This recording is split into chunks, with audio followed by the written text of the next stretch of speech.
প্রিয় দেশবাসী, অভ্যুত্থান পরবর্তী এক উত্তাল সময়ে দেশকে ধীরে ধীরে স্বাভাবিক ধারায় ফিরিয়ে আনতে আমাদের সশস্ত্র বাহিনীর সৈন্যরা যে ধৈর্য, পেশাদারিত্ব ও দায়িত্ববোধের পরিচয় দিয়েছে, তার জন্য দেশবাসীর পক্ষ থেকে আমি তাদের প্রত্যেককে আন্তরিক ধন্যবাদ জানাচ্ছি। একই সঙ্গে বিশেষভাবে উল্লেখ করতে চাই, যখনই কোনো সংকটময় পরিস্থিতির উদ্ভব হয়েছে, তখনই দেশের রাজনৈতিক নেতৃত্ব আমাদের আহ্বানে তাৎক্ষণিকভাবে সাড়া দিয়েছেন এবং সহযোগিতার হাত বাড়িয়ে দিয়েছেন। এই পারস্পরিক দায়িত্ববোধ ও সংযমই দেশকে অস্থিরতার পথ থেকে স্থিতিশীলতার দিকে এগিয়ে নিতে সহায়ক হয়েছে। স্বৈরাচারের 16 বছরে এই দেশের রাজনৈতিক নেতাকর্মীরা যে ভয়াবহ নিপীড়ন, মামলা, হামলা, গুম ও হত্যার শিকার হয়েছেন, তা আমাদের জাতির জন্য এক গভীর বেদনাদায়ক শিক্ষা।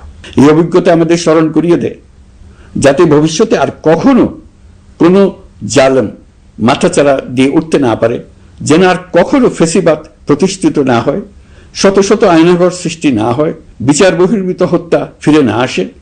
সেই জন্য কেবল রাজনৈতিক অঙ্গীকারই যথেষ্ট নয়, প্রয়োজন ন্যায় বিচার নিশ্চিত করার লক্ষ্যে বিচার ব্যবস্থা ও রাষ্ট্রীয় কাঠামোর মৌলিক ও গভীর সংস্কার।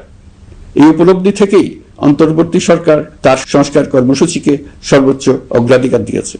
প্রিয় দেশবাসী, ফ্যাসিস্ট সরকারের 16 বছরের নিপীড়ন ও জুলাইয়ের রক্তাক্ত স্মৃতি এখনো আমাদের মাঝে তাজা হয়ে আছে।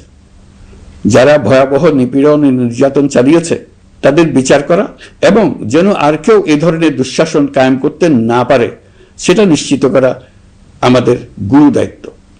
বিচার একটা চলমান প্রক্রিয়া। একাধিক ট্রাইব্যুনাল বর্তমানে সক্রিয়ভাবে কাজ করছে।